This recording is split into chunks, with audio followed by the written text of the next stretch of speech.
A Bíblia Sagrada, versão Almeida século XXI. Primeira Epístola de Paulo aos Coríntios, capítulo 1. Paulo, chamado para ser apóstolo de Jesus Cristo pela vontade de Deus, e o irmão Sóstenes, à Igreja de Deus em Corinto, aos santificados em Cristo Jesus, chamados para serem santos, com todos os que em todo lugar invocam o nome de nosso Senhor Jesus Cristo, Senhor deles e nosso, graça e paz sejam convosco, da parte de Deus, nosso Pai, e do Senhor Jesus Cristo. Sempre dou graças a Deus por vós, pela graça de Deus que vos foi dada em Cristo Jesus, pois em tudo fostes enriquecidos nele, em toda palavra e em todo conhecimento, porque o testemunho de Cristo foi confirmado entre vós, de modo que não vos falta nenhum dom, enquanto aguardais a revelação de nosso Senhor Jesus Cristo. Ele também vos firmará até o fim, para serdes irrepreensíveis no dia de nosso Senhor Jesus Cristo. Fiel é Deus,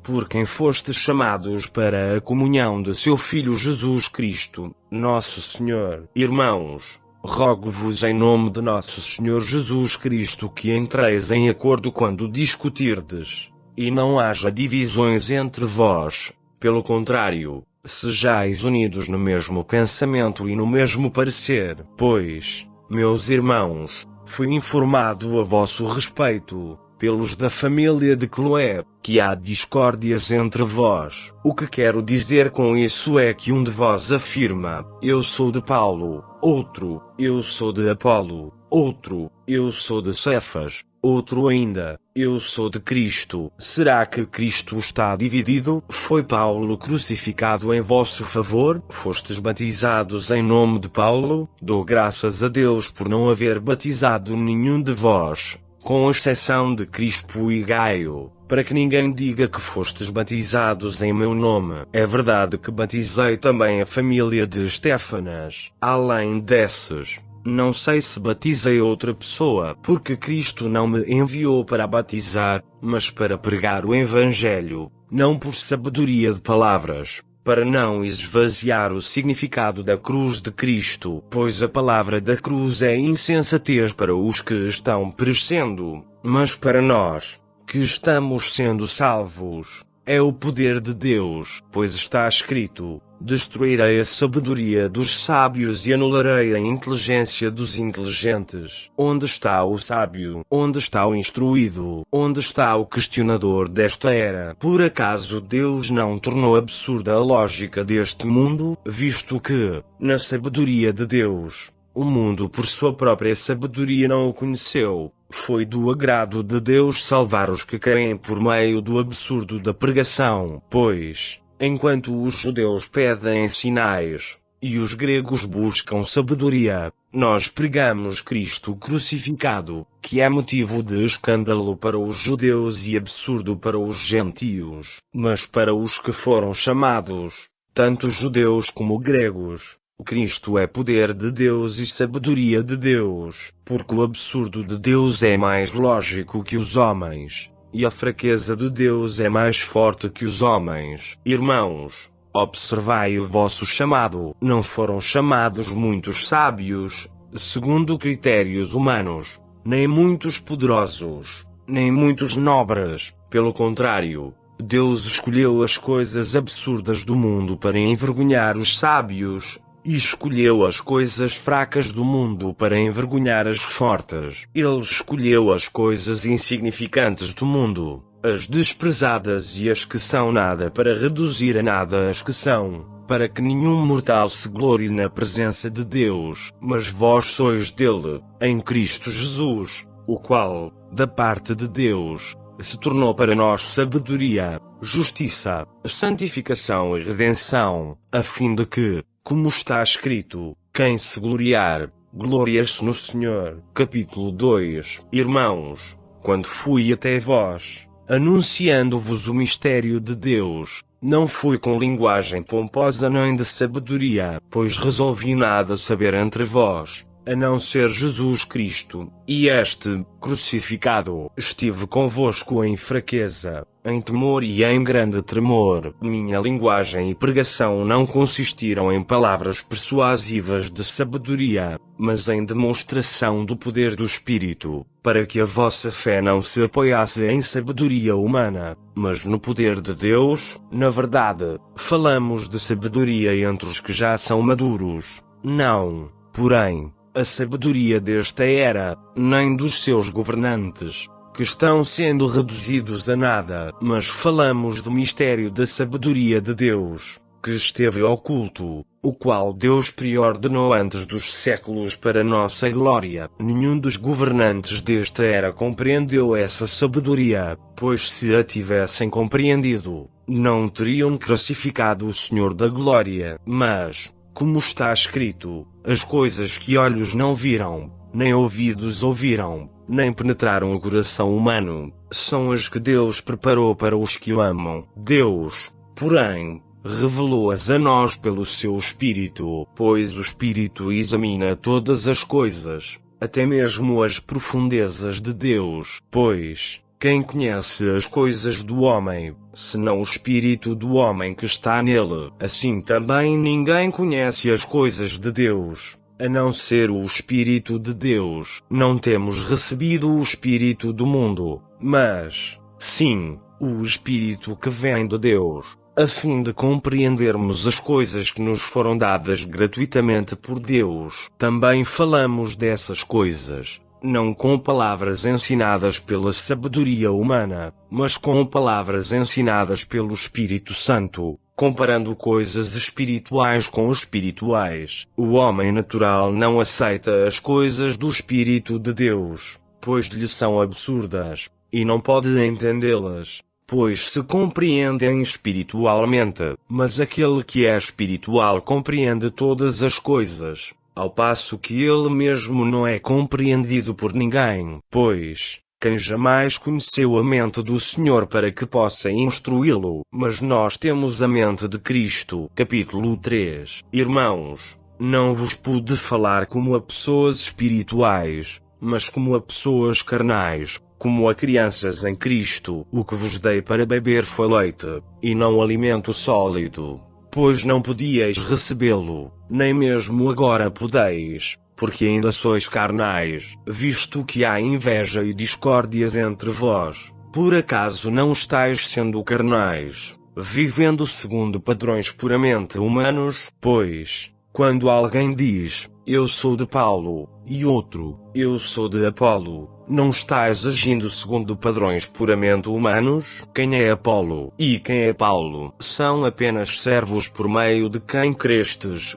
conforme o Senhor concedeu a cada um. Eu plantei, Apolo regou, mas foi Deus quem deu o crescimento, de modo que, nem o que planta nem o que rega são alguma coisa, mas sim Deus, que dá o crescimento. O que planta e o que rega trabalham com o mesmo propósito, e cada um receberá a sua recompensa segundo o seu trabalho, porque somos cooperadores de Deus, e dele sois lavoura e edifício, segundo a graça de Deus que me foi dada. Lancei o alicerce como sábio construtor, e outro constrói sobre ele. Mas cada um veja como constrói, porque ninguém pode lançar outro alicerce, além do que já está posto, o qual é Jesus Cristo. E, se o que alguém constrói sobre esse alicerce é ouro, prata, pedra preciosa, madeira, feno ou palha, a obra de cada um se manifestará, pois aquele dia demonstrará, porque será revelada pelo fogo, e o fogo testará a obra de cada um. Se a obra que alguém construiu permanecer, este receberá recompensa. Se a obra de alguém se queimar, este sofrerá prejuízo, mas será salvo, como alguém que passa pelo fogo. Não sabeis que sois santuário de Deus e que o seu Espírito habita em vós? Se alguém destruir o santuário de Deus, este o destruirá, pois o santuário de Deus, que sois vós, é sagrado. Ninguém se engane. Se alguém dentre vós se considera sábio nesta era, torne-se tolo para vir a ser sábio, porque a sabedoria deste mundo é uma tolice diante de Deus. Pois está escrito, ele apanha os sábios na sua própria astúcia. E ainda, o Senhor conhece os pensamentos dos sábios, que são fúteis. Portanto, ninguém se glorie nos homens,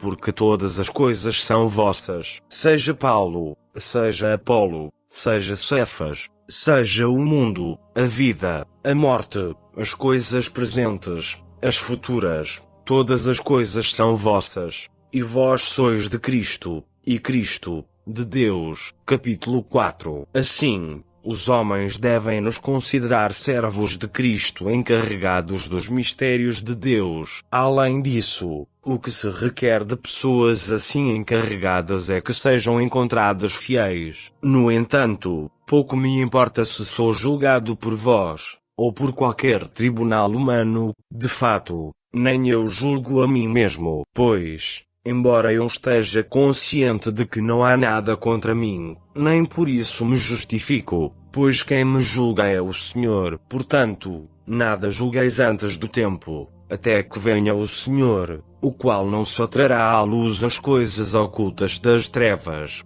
mas também manifestará os motivos dos corações. Então cada um receberá seu reconhecimento da parte de Deus. Irmãos, apliquei essas coisas a mim e a Apolo, por causa de vós, para que aprendais por nosso intermédio a não ir além do que está escrito, de modo que nenhum de vós se encha de orgulho em favor de um contra outro. Pois, quem te faz diferente dos demais, e o que tens que não tenhas recebido? E, se o recebeste, porque te orgulhas, como se não o tivesses recebido? Já estáis satisfeitos, já estáis ricos. Sem nós, já chegastes a reinar. Quisera eu reinasseis de fato, para que também nós reinássemos convosco. Porque me parece que Deus colocou a nós, os apóstolos, como últimos, como condenados à morte, pois nos tornamos um espetáculo para o mundo, tanto para anjos como para homens. Somos um absurdo por causa de Cristo, mas vós, sábios em Cristo,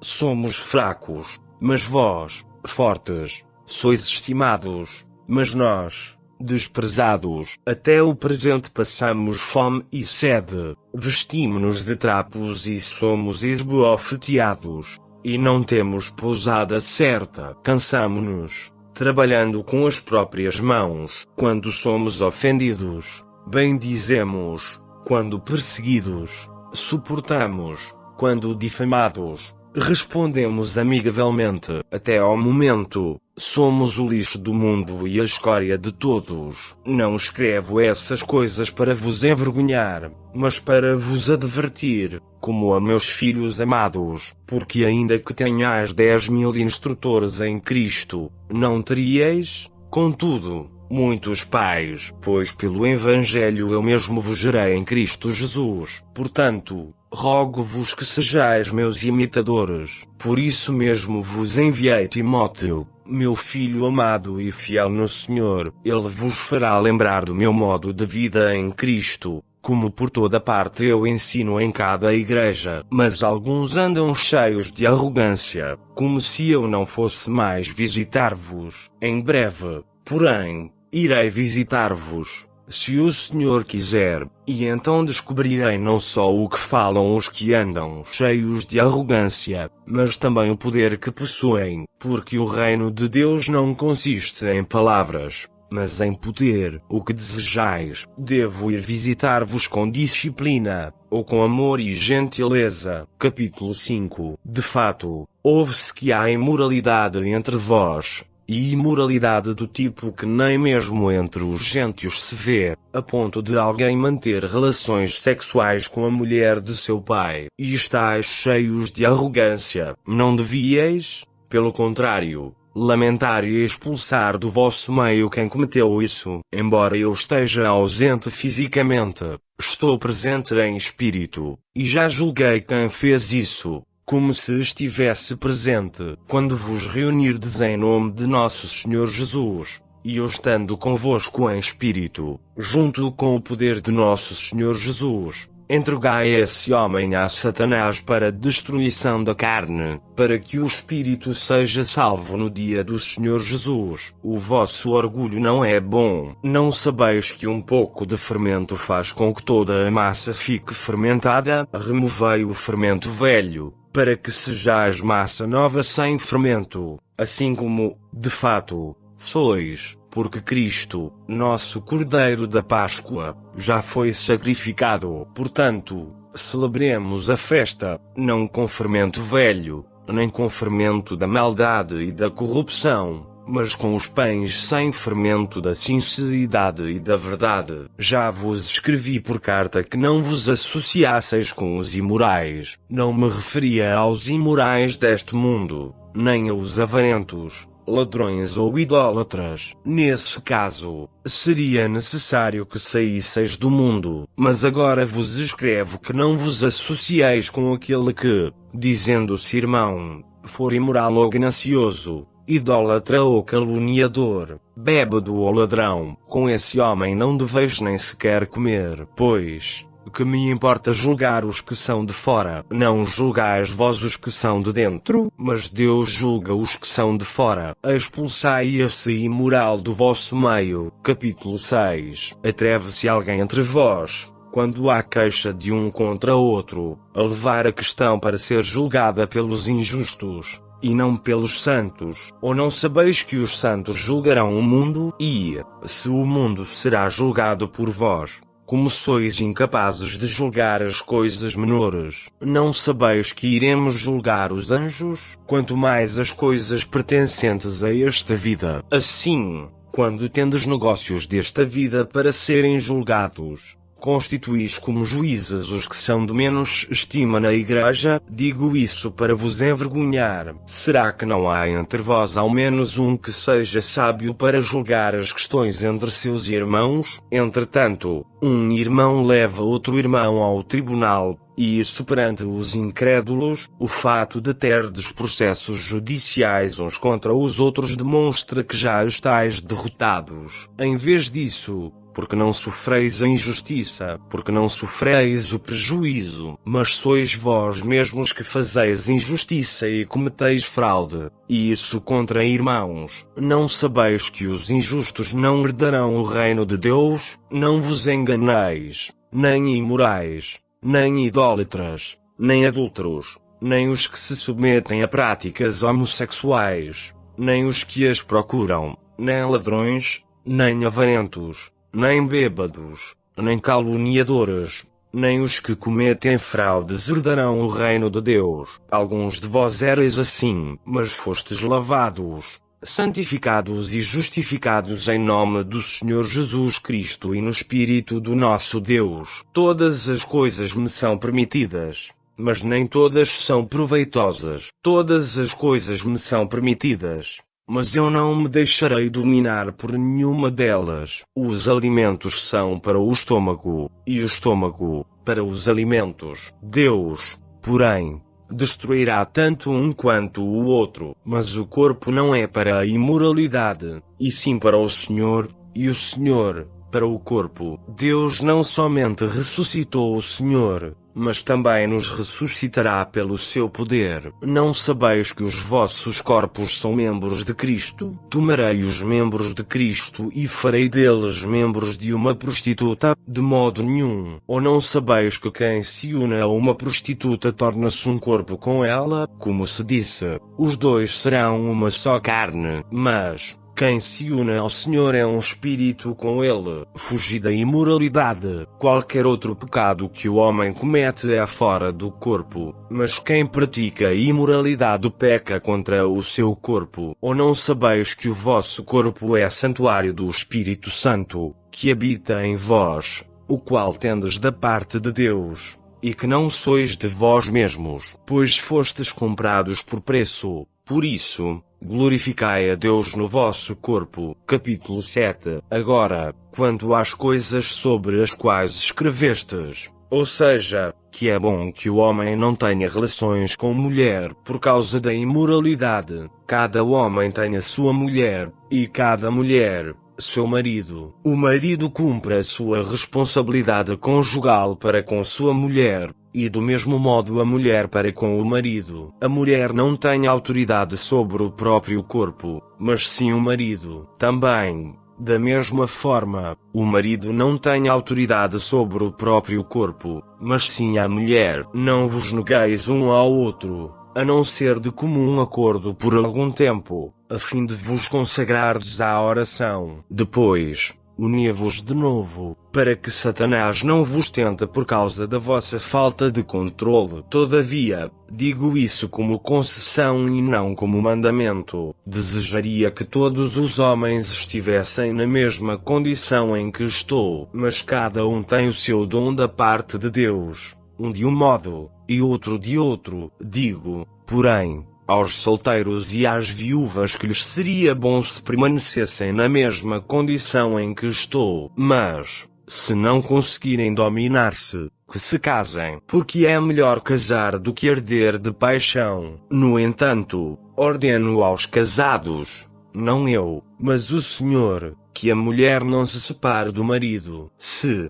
porém, ela se separar, que não se case, ou que se reconcilie com o marido, e que o marido não se divorcie da mulher. Mas eu, não o Senhor, digo aos outros, se algum irmão tem mulher incrédula, e esta consente em viver com ele, não se divorcie dela. E se alguma mulher tem marido incrédulo, e este consente em viver com ela, não se divorcie dele, porque o marido incrédulo é santificado por causa da mulher, e a mulher incrédula é santificada por causa do marido crente. De outro modo, os vossos filhos seriam impuros, mas agora são santos. Mas, se o incrédulo se separar, que se separe. Nesses casos, nem o irmão nem a irmã estão sujeitos à servidão, pois Deus nos chamou para vivermos em paz. Pois, como sabes, ó mulher, se salvarás teu marido, ou,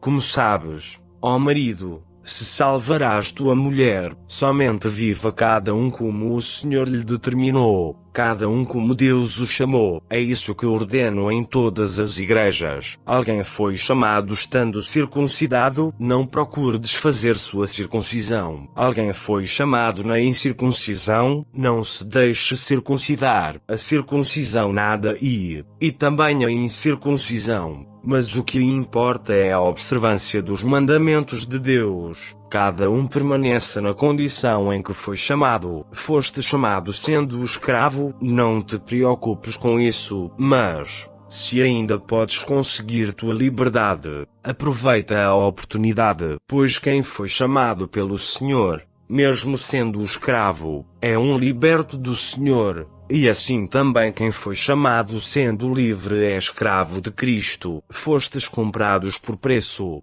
mas não vos façais escravos de homens. Irmãos, cada um permaneça diante de Deus na condição em que foi chamado. Quanto aos solteiros, não tenho mandamento do Senhor, dou, porém, o meu parecer, como alguém que, pela misericórdia do Senhor, tem sido fiel. Considero, pois, que é bom, por causa da dificuldade do momento, que a pessoa permaneça em sua atual condição. Estás casado, não procures separação. Estás solteiro, não procures casamento. Mas, se te casares, não pecaste. E, se uma virgem se casar, também não pecou. Entretanto, os que se casam enfrentarão dificuldades na vida terrena, e eu gostaria de poupar-vos, irmãos. Digo-vos, porém, isto, o tempo se abrevia. Assim, os que têm mulher vivam como se não tivessem, os que choram, como se não chorassem, os que se alegram, como se não se alegrassem, os que compram, como se nada possuíssem, e os que usam as coisas deste mundo, como se dele nada usassem. porque a forma deste mundo passa. Pois quero que estejais livres de preocupações. Quem não é casado se ocupa das coisas do Senhor e de como irá agradá-lo. Mas quem é casado se ocupa das coisas do mundo e de como irá agradar sua mulher. E fica dividido. A mulher que não é casada e a virgem se ocupam das coisas do Senhor para serem santas, tanto no corpo como no espírito. A mulher casada, porém, ocupa-se das coisas do mundo e de como irá agradar o marido. E digo isso para o vosso benefício, não para vos limitar, mas para que vos dediqueis ao Senhor naquilo que é honroso, sem distração alguma. Mas, se alguém julgar que está agindo de forma desonrosa para com sua noiva, se ela estiver passando da idade de se casar, e se for necessário, faça o que quiser, ele não peca por isso, que se casem. Entretanto, quem está firme no coração, não tendo necessidade, mas domínios sobre a própria vontade, se resolver no coração não se casar com sua noiva, fará bem, de modo que, quem se casa com sua noiva faz bem, mas quem não se casa faz melhor. A mulher está ligada ao marido enquanto ele vive, mas se o marido morrer, ela ficará livre para se casar com quem quiser, contanto que seja no Senhor. Contudo, segundo meu parecer, ela será mais feliz se permanecer como está, e penso que também tenho o Espírito de Deus. Capítulo 8. Quanto à carne sacrificada aos ídolos, sabemos que todos temos conhecimento. O conhecimento dá ocasião à arrogância, mas o amor edifica. Se alguém supõe conhecer alguma coisa, ainda não conhece até o ponto em que é necessário conhecer. Mas, se alguém ama a Deus, esse é conhecido por ele. Portanto, quanto ao comer da carne sacrificada aos ídolos, sabemos que o ídolo no mundo não é nada, e não há outro Deus senão um só. Pois, ainda que existam os supostos deuses, seja no céu, seja na terra, assim como há muitos deuses e muitos senhores, no entanto, para nós há um só Deus, o Pai, de quem todas as coisas procedem e para quem vivemos, e um só Senhor, Jesus Cristo, pelo qual todas as coisas existem e por meio de quem também existimos. Entretanto, nem todos têm esse conhecimento. Há alguns que, acostumados até agora com o ídolo, quando comem da carne sacrificada ao ídolo se contaminam, pois têm a consciência fraca. Contudo, não é a comida que nos recomendará a Deus,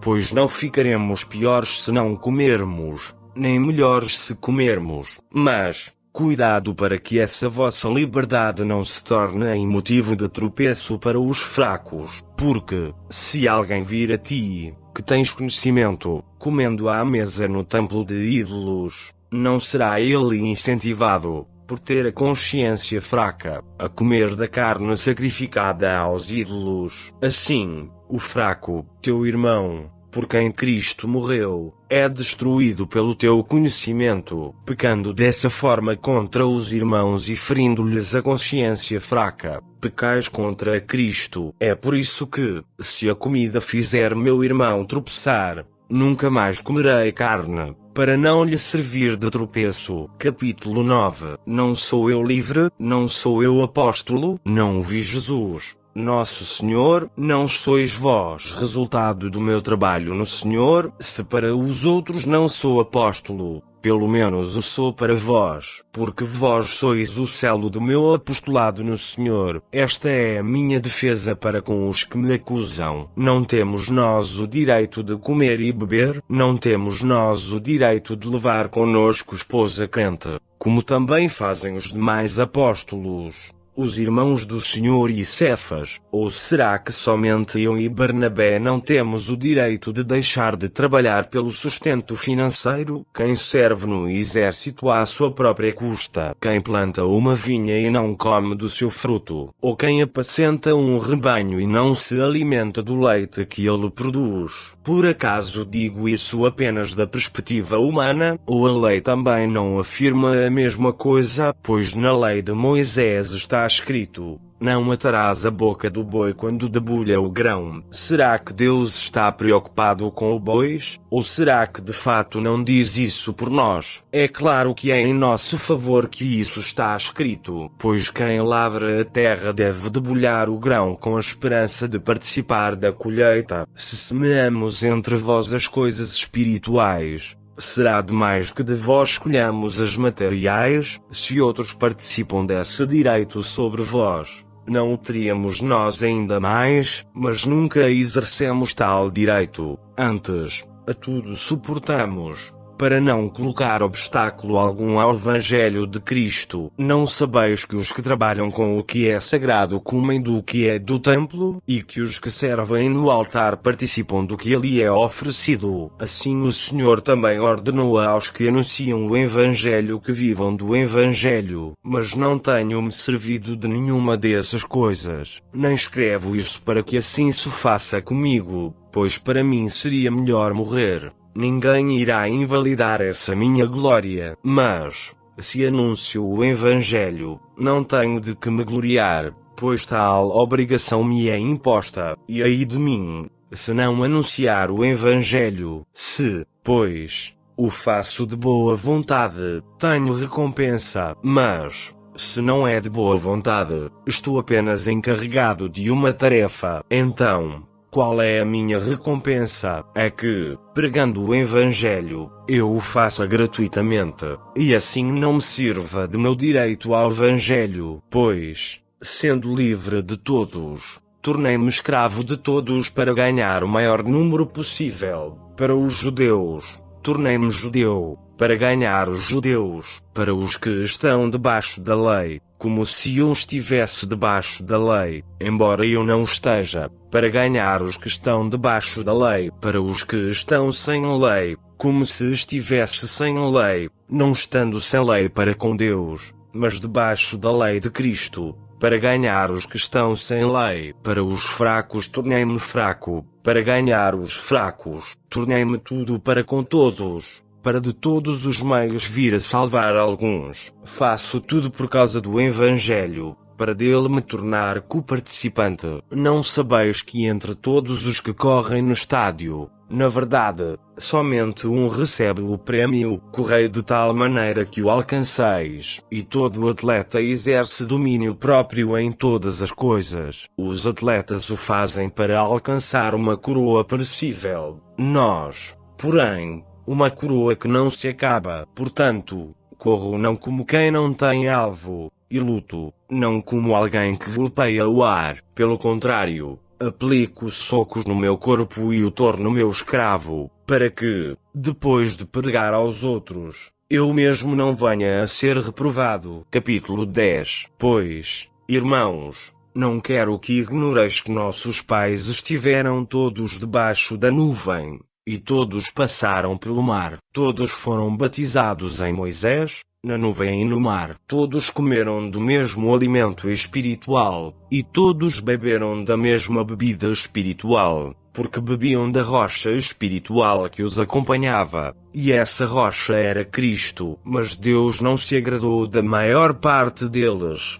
e por isso seus corpos ficaram prostrados no deserto. Essas coisas aconteceram como exemplo para nós, a fim de que não cobicemos as coisas más, como eles cobiçaram. Não vos torneis idólatras, como alguns deles. Conforme está escrito, o povo assentou-se para comer e beber, e levantou-se para se divertir. Nem pratiquemos imoralidade, como alguns deles fizeram, e caíram num só dia 23.000. E não tentemos Cristo, como alguns deles tentavam, e foram destruídos pelas serpentes. E não murmureis, como alguns deles murmuraram, e foram mortos pelo destruidor. Tudo isso lhes aconteceu como exemplo e foi escrito como advertência para nós, sobre quem o fim dos tempos já chegou. Assim, aquele que pensa estar em pé, cuidado para que não caia. Não veio sobre vós nenhuma tentação que não fosse humana, mas Deus é fiel e não deixará que sejais tentados além do que podeis resistir. Pelo contrário, juntamente com a tentação providenciará uma saída, para que a possais suportar. Portanto, meus amados, fugi da idolatria. Digo isso a pessoas sensatas. Julgai vós mesmos o que digo. Acaso o cálice da bênção que abençoamos não é a comunhão do sangue de Cristo? Acaso o pão que partimos não é a comunhão do corpo de Cristo? Há somente um pão, e nós, embora muitos, somos um só corpo, pois todos participamos do mesmo pão. Observai o povo de Israel. Por acaso os que comem dos sacrifícios não são participantes do altar? Será que estou dizendo que aquilo que é sacrificado ao ídolo é alguma coisa, ou que o ídolo é alguma coisa? Não. Antes digo que as coisas que eles sacrificam-nas a demônios, e não a Deus, e não quero que tenhais comunhão com os demônios.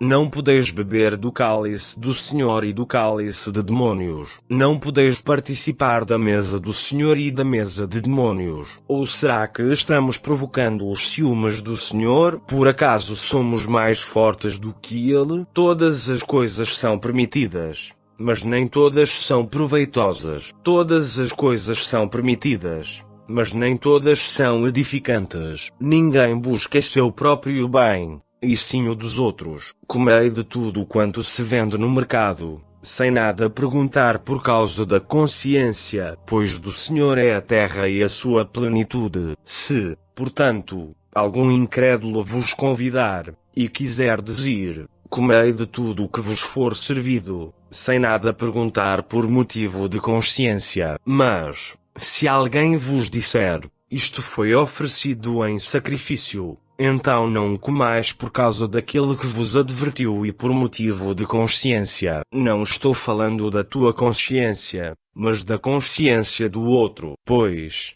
porque seria julgada a minha liberdade pela consciência de outra pessoa? E, se participo com gratidão, porque eu seria culpado por algo pelo que dou graças? Portanto, seja comendo, seja bebendo, seja fazendo qualquer outra coisa, fazei tudo para a glória de Deus. Não vos torneis motivo de tropeço nem para judeus, nem para gregos, nem à Igreja de Deus. Assim como em tudo eu também procuro agradar a todos, pois não busco meu próprio bem, mas o de muitos, para que sejam salvos. Capítulo 11. Sede meus imitadores, como também eu sou de Cristo. Eu vos elogio porque em tudo vos lembrais de mim e vos tendes apegado com firmeza às tradições que vos entreguei. Todavia, quero que saibais que Cristo é o cabeça de todo o homem, o cabeça da mulher, e Deus,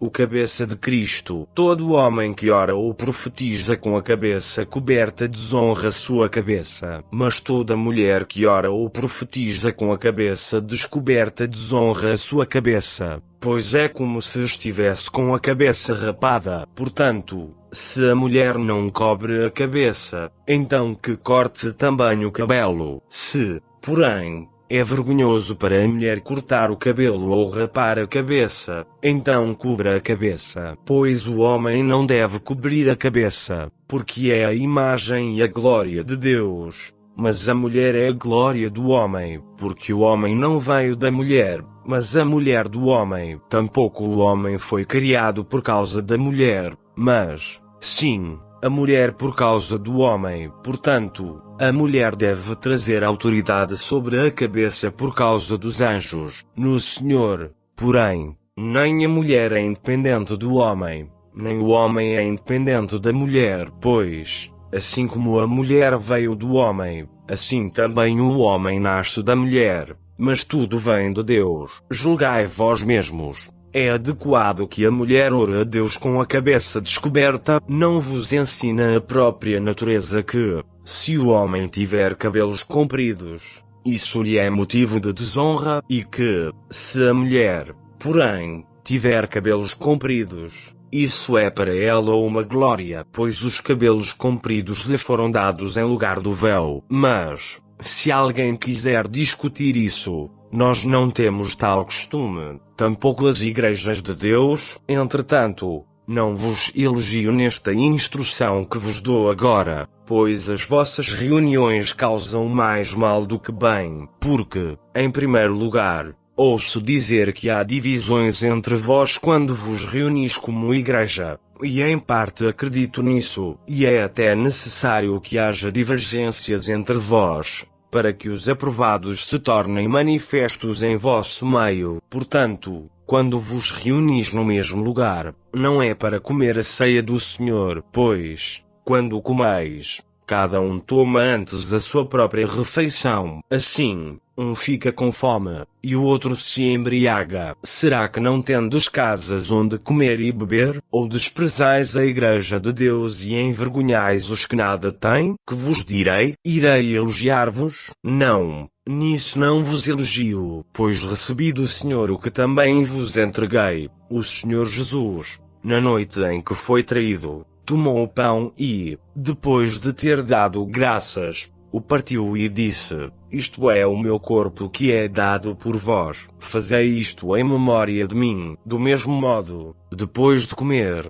tomou o cálice, dizendo: Este cálice é a nova aliança no meu sangue, fazei isto todas as vezes que o beberdes, em memória de mim, porque todas as vezes que comerdes deste pão e beberdes do cálice proclamais a morte do Senhor, até que ele venha. Por essa razão, quem comer do pão ou beber do cálice do Senhor de maneira indigna será culpado de pecar contra o corpo e o sangue do Senhor. Examina, pois, o homem a si mesmo, e dessa forma coma do pão e beba do cálice, pois quem come e bebe sem ter consciência do corpo do Senhor, come e bebe para sua própria condenação. Por causa disso há entre vós muitos fracos e doentes, e muitos que já morreram. Mas, se julgássemos a nós mesmos, não seríamos condenados. Quando, porém, somos julgados pelo Senhor, somos corrigidos, para não sermos condenados com o mundo. Portanto, meus irmãos, quando vos reunis para comer a ceia,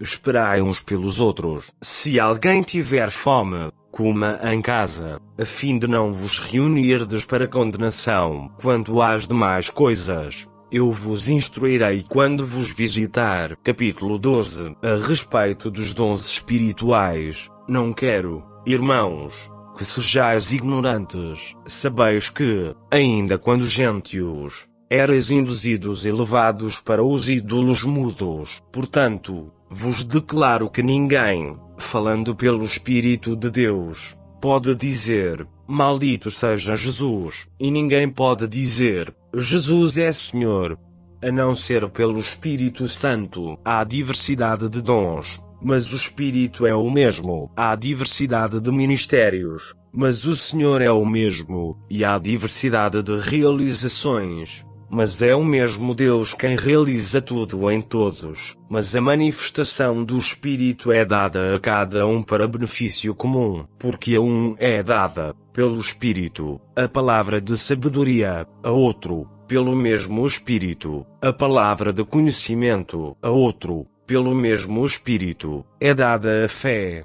a outro, pelo mesmo Espírito, dons de curar, a outro, a realização de milagres, a outro, profecia, a outro, o dom de discernir os espíritos, a outro, variedade de línguas, e a outro, interpretação de línguas. Mas um só Espírito realiza todas essas coisas, distribuindo-as individualmente conforme deseja, porque, assim como o corpo é uma só unidade e tem muitos membros, e todos os membros do corpo, ainda que muitos, formam um só corpo, assim também acontece com relação a Cristo, pois todos fomos batizados por um só Espírito para ser um só corpo, quer judeus, quer gregos, quer escravos, quer livres, e a todos nós foi dado beber de um só Espírito, porque também o corpo não é constituído de um só membro, mas de muitos. Se o pé disser: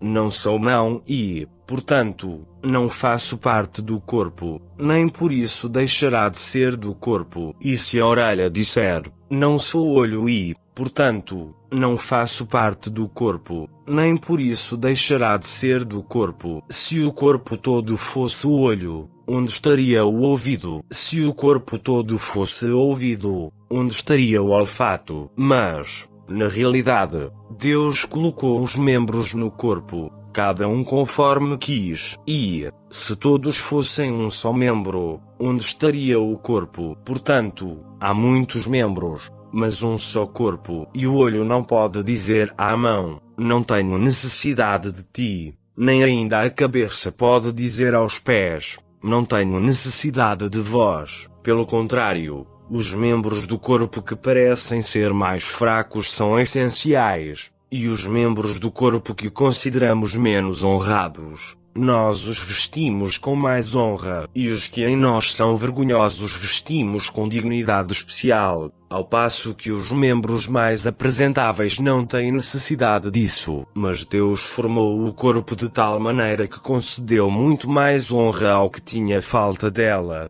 para que não haja divisão no corpo, mas para que os membros tenham igual cuidado uns pelos outros. Se um membro sofre, todos os outros sofrem com ele, e, se um membro é honrado, todos os outros se alegram com ele. Vós sois o corpo de Cristo e, individualmente, membros desse corpo. Na Igreja, Deus designou alguns primeiramente apóstolos, em segundo lugar, profetas, em terceiro, mestres, depois, os que realizam milagres, depois, os que têm dons de curar, os que socorrem os outros, os que administram e os que falam variedade de línguas. Acaso são todos apóstolos? São todos profetas? São todos mestres? Todos realizam milagres? Todos têm dons de curar? Falam todos em línguas? Todos as interpretam? Procurai com zelo os melhores dons, e agora vos mostrarei um caminho muito superior. Capítulo 13. Mesmo que eu falasse as línguas dos homens e dos anjos,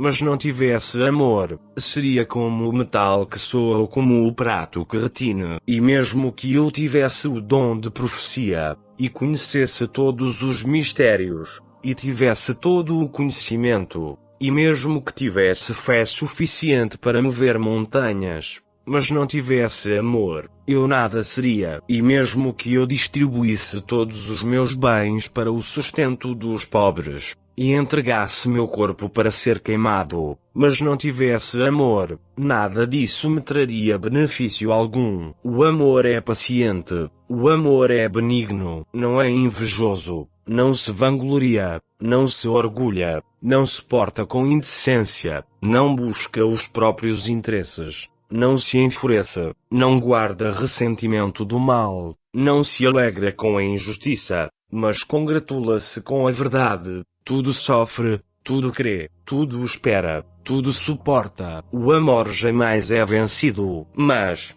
havendo profecias, serão extintas. Havendo línguas, silenciarão. Havendo conhecimento, desaparecerá. Porque parcialmente conhecemos e parcialmente profetizamos. Mas, quando vier o que é completo, então o que é parcial será extinto. Quando eu era criança, falava como criança, pensava como criança, raciocinava como criança, mas, assim que cheguei à idade adulta, acabei com as coisas de criança, porque agora vemos como por um espelho, de modo obscuro, mas depois veremos face a face. Agora conheço em parte, mas depois conhecerei plenamente, assim como também sou plenamente conhecido. Portanto, agora permanecem estes três: a fé, a esperança e o amor, mas o maior deles é o amor. Capítulo 14. Segui o amor e desejai intensamente os dons espirituais, mas principalmente o de profetizar, pois quem fala em uma língua não fala aos homens, mas com Deus, porque ninguém o entende, mas pelo Espírito fala mistérios. Mas quem profetiza, fala aos homens para edificação, exortação e consolação. O que fala em uma língua edifica a si mesmo, mas o que profetiza edifica a igreja. Gostaria que todos vós falasseis em línguas, mas muito mais que profetizasseis. Quem profetiza é maior do que o que fala em línguas, a não ser que as interprete para que a igreja receba edificação. Ora, irmãos, se eu for até vós falando em línguas, que benefício vos trarei, se não vos falar por meio de revelação, ou de conhecimento, ou de profecia, ou de ensino? O mesmo acontece com as coisas que não têm vida e emitem som, como a flauta e a harpa, se não formarem sons distintos. Como se saberá o que se toca na flauta e na harpa? Porque, se a trombeta tocar de modo incerto, quem se preparará para a batalha? Assim também vós, se com a língua não pronunciardes palavras que se podem compreender, como se entenderá o que dizeis? Pois estareis como que falando ao vento. Por exemplo, há muitos tipos de línguas no mundo, e nenhuma delas sem sentido. Se, pois, eu não souber o sentido da língua, serei estrangeiro para quem fala, e quem fala será estrangeiro para mim. Assim também vós, já que estáis desejosos de dons espirituais, procurai desenvolver os que servem para a edificação da igreja. Por isso, aquele que fala em uma língua, ore para que a possa interpretar, porque se eu orar em uma língua, o meu espírito ora, mas a minha mente fica infrutífera. Que fazer? Então, orarei com o espírito, mas também com a mente, cantarei com o espírito, mas também com a mente. De outra maneira, se levares com o espírito, como dirá amém diante de tua ação de graças quem não é instruído, visto que não sabe o que dizes? Pois é claro que agradeces de modo adequado, mas o outro não é edificado. Dou graças a Deus,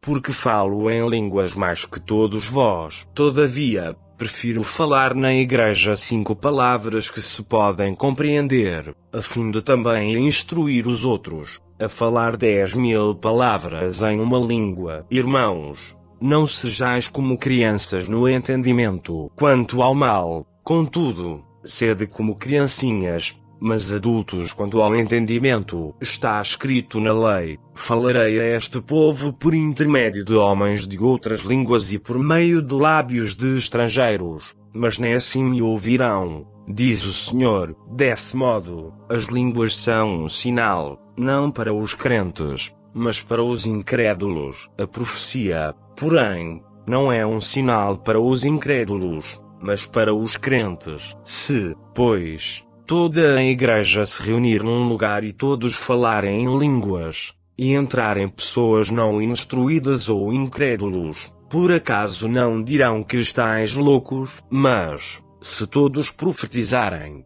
e alguma pessoa incrédula ou não instruída entrar, será por todos convencida de seu pecado e julgada. Os segredos do seu coração se tornarão manifestos, e assim, prostrando-se, com o rosto em terra, adorará a Deus, afirmando que, de fato, Deus está entre vós. Irmãos, que fazer, então, quando vos reunis? Cada um de vós tem um hino, tem uma palavra de instrução, tem uma revelação, tem uma palavra em língua, tem interpretação. Tudo deve ser feito visando à edificação. Se alguém falar em uma língua, que falem somente 2, quando muito 3, um de cada vez, e haja quem interprete. Mas, se não houver intérprete, permaneça calado na igreja, falando consigo mesmo e com Deus. Que 2 ou 3 profetas falem, e os outros julguem o que foi dito. Mas se for dada uma revelação a alguém que estiver sentado, cale-se o primeiro, porque todos podereis profetizar, um de cada vez, para que todos aprendam e sejam encorajados. O espírito dos profetas está sujeito ao controle dos profetas, porque Deus não é Deus de desordem, mas sim de paz, como em todas as igrejas dos santos. As mulheres devem permanecer caladas nas igrejas, porque não lhes é permitido falar, mas estejam submissas como também a lei ordena. Se quiserem aprender alguma coisa, perguntem em casa ao marido. Porque para a mulher é vergonhoso falar na igreja. Acaso foi de vós que a palavra de Deus saiu, ou ela veio somente para vós? Se alguém se considera profeta ou espiritual, reconheça que as coisas que vos escrevo são mandamentos do Senhor. Mas, se alguém não reconhece isso, tal pessoa não será reconhecida. Portanto, irmãos, desejai intensamente o dom de profetizar, e não proibais o falar em línguas, mas tudo deve ser feito com decência e ordem. Capítulo 15. Irmãos,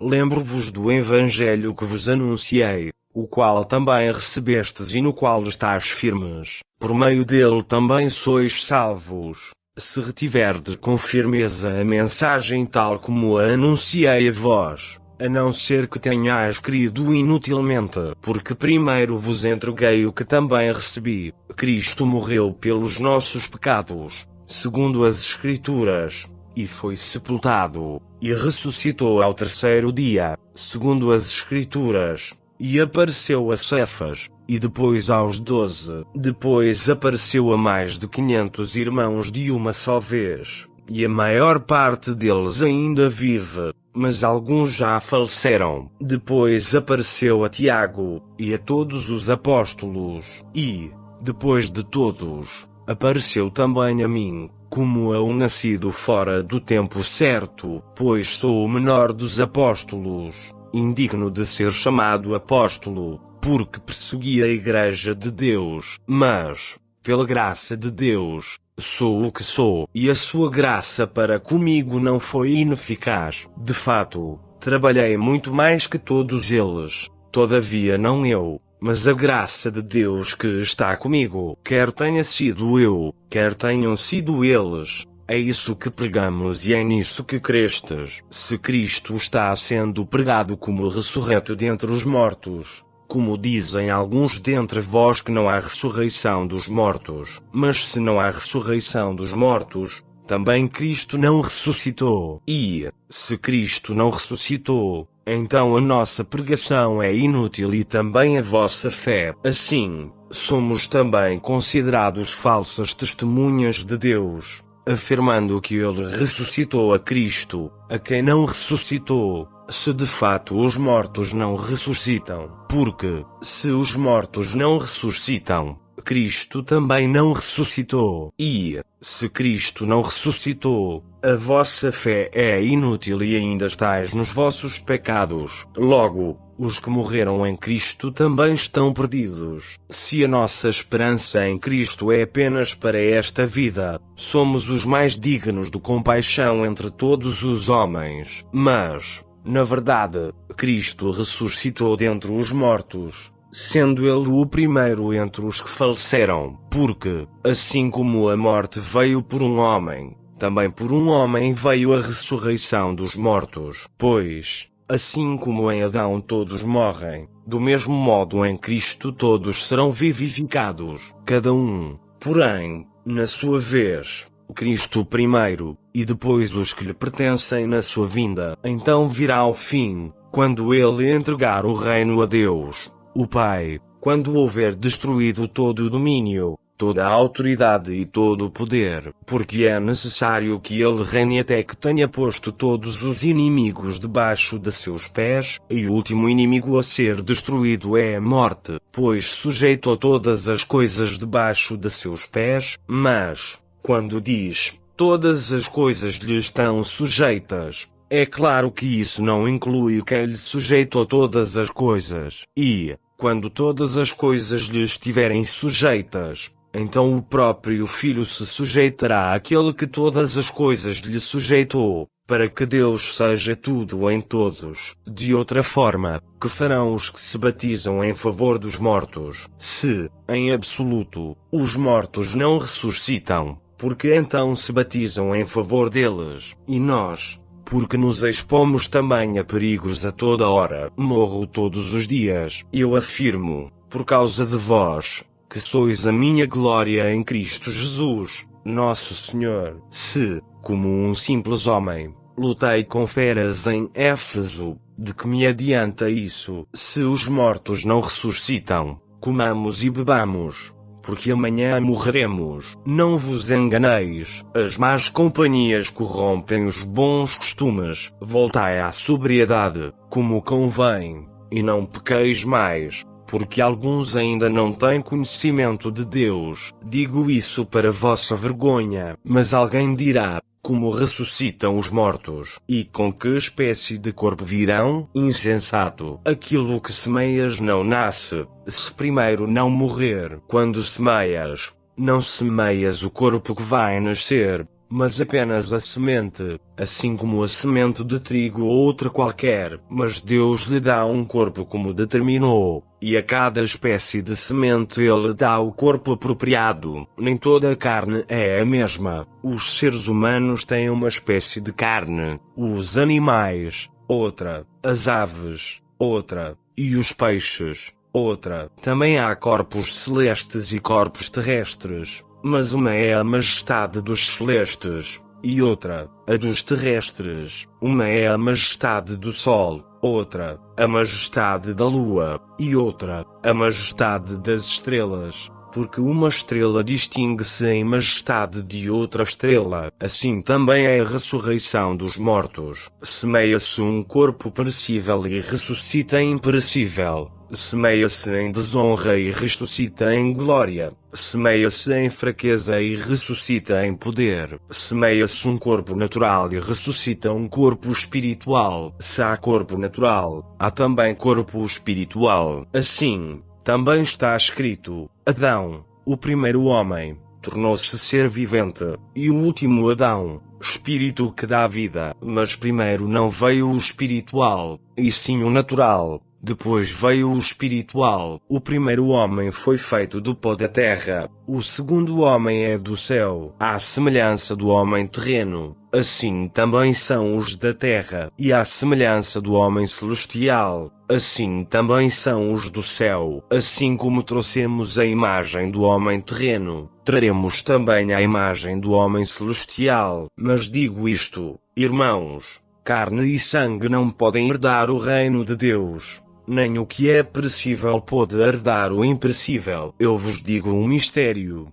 nem todos iremos falecer, mas todos seremos transformados, num momento, num abrir e fechar de olhos, ao som da última trombeta. Porque a trombeta soará, e os mortos ressuscitarão imperecíveis, e nós seremos transformados. Pois é necessário que aquilo que perece se revista do que é imperecível, e o que é imortal se revista do que é imortal. Mas, quando o que perece se revestir do que é imperecível, e o que é imortal se revestir do que é imortal, então se cumprirá a palavra escrita: a morte foi engolida pela vitória. Onde está, ó morte, a tua vitória? Onde está, ó morte, o teu aguilhão? O aguilhão da morte é o pecado, e a força do pecado é a lei. Mas graças a Deus, que nos dá a vitória por meio de nosso Senhor Jesus Cristo. Portanto, meus amados irmãos, sede firmes e constantes,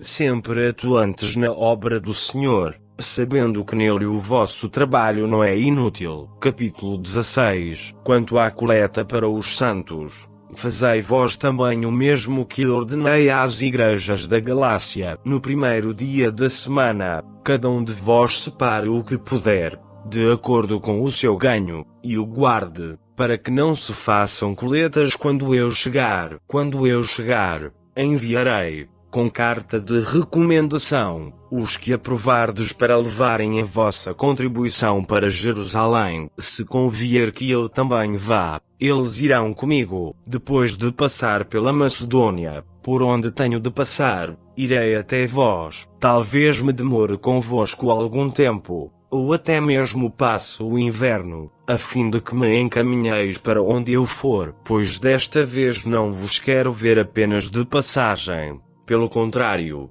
espero ficar convosco algum tempo. Se o Senhor permitir, ficarei, porém, em Éfeso até ao Pentecostes. porque me foi aberta uma porta grande e promissora, e há muitos adversários. Se Timóteo chegar, tomai providências para que ele não tenha nada que recear entre vós, pois ele trabalha na obra do Senhor, assim como eu. Portanto, ninguém o menospreze, mas encaminhai-o em paz, para que venha até mim, pois o espero com os irmãos. Quanto ao irmão Apolo, pedi-lhe muito que fosse até vós com os irmãos, mas ele não quis ir agora de modo algum. Irá, porém, quando tiver oportunidade. Vigiai, permanecei firmes na fé, portai-vos corajosamente, sede fortes, fazei tudo com amor. Irmãos, sabeis que a família de Estéfanas são os primeiros frutos da Acaia. Eles têm-se dedicado ao serviço dos santos.